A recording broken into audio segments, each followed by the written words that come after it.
A shooting yesterday at YouTube's headquarters in California wounded 3 people but left only the shooter dead. The killer was an Iranian refugee named Nassim Aghdam. Apparently, Aghdam believed that YouTube's content policies had somehow sabotaged her efforts to become a digital video star. Enraged, she drove to the company's headquarters and opened fire. That's what we know. Now let's pause for a moment and pretend this is not the 8 p.m. show on Fox News. Let's pretend it's somewhere else on the dial, maybe CNN or MSNBC or actually any other cable channel or newspaper in America. If that were true, by definition, we'd have to draw hard and fast conclusions from this tragedy using the limited fact set available. We don't really know much at this stage, but sweeping dumb generalizations are what the media do, so we would do that. And of course, we'd need a very specific script in order to make those generalizations. So what do we conclude from what happened yesterday? Well, first off, the shooter was a woman. She was female. So clearly, America has a problem with toxic femininity. And we need to address that crisis right away, starting with more university panel shaming an entire gender. Somebody alert the HR department to this.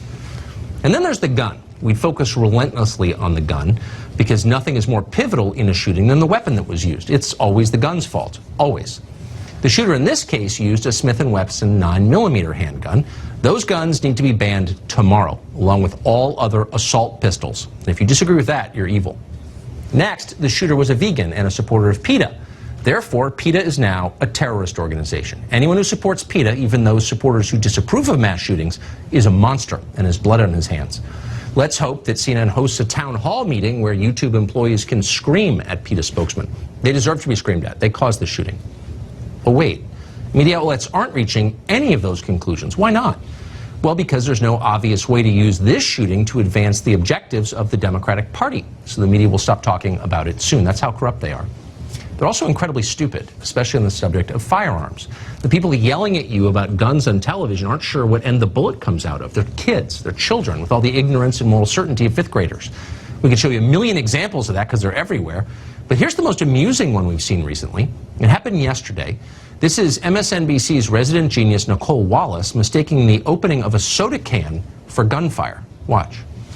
Steve Schmidt, I always go back to the horror of 9/11 and the complete reliance. You know, we are in our tribes, we're in our corners most of our lives. I think we just heard some gunshots. Should we listen to that for a second? Control room? Is that not gunshots?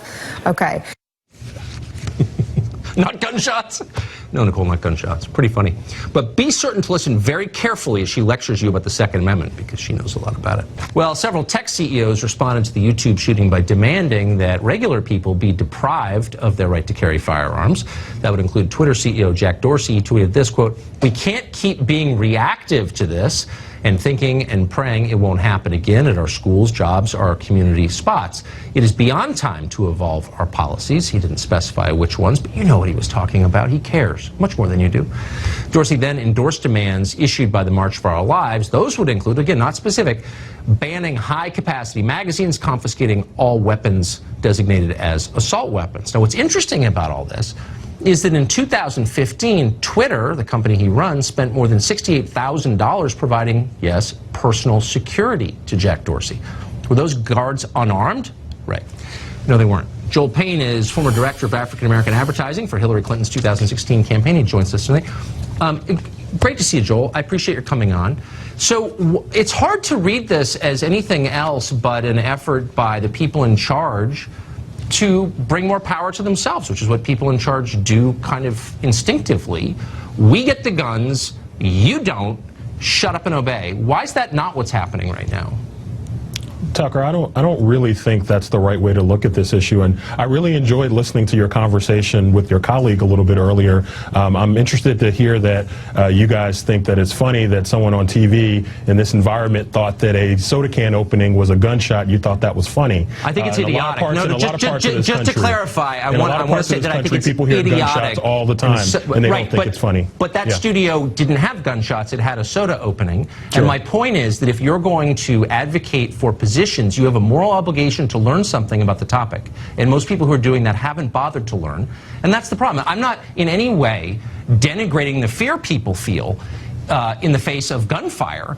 I'm making fun of people mistaking a Mountain Dew can for gunfire. But look, the point is, Ordinary people are afraid. You're absolutely right. I think we agree on that. So why would the people in charge who are protected by armed security demand that no one else be allowed to protect himself, if you see what I mean?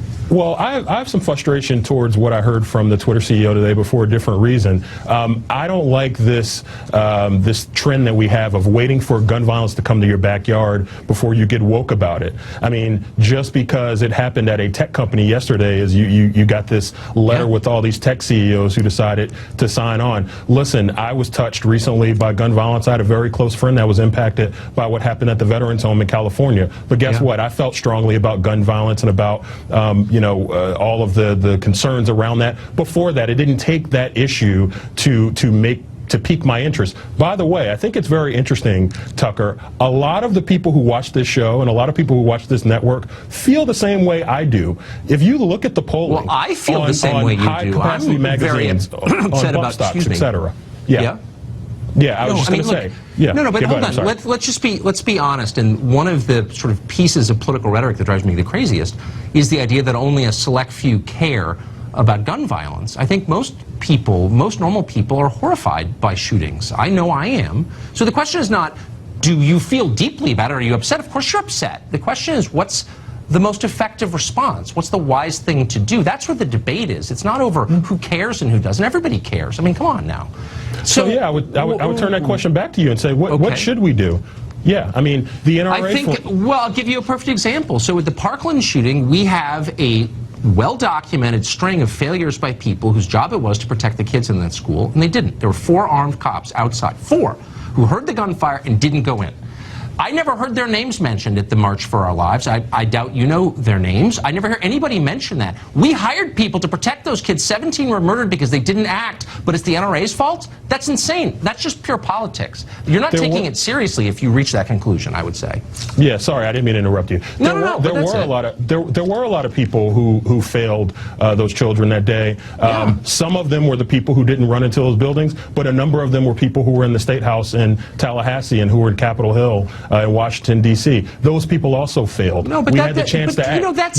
You could have acted after Sandy Hook. You could have acted after Aurora. You had so many opportunities to act. You're defending the people in power, as almost everyone on the left does. The people in power are blameless. They didn't do anything wrong.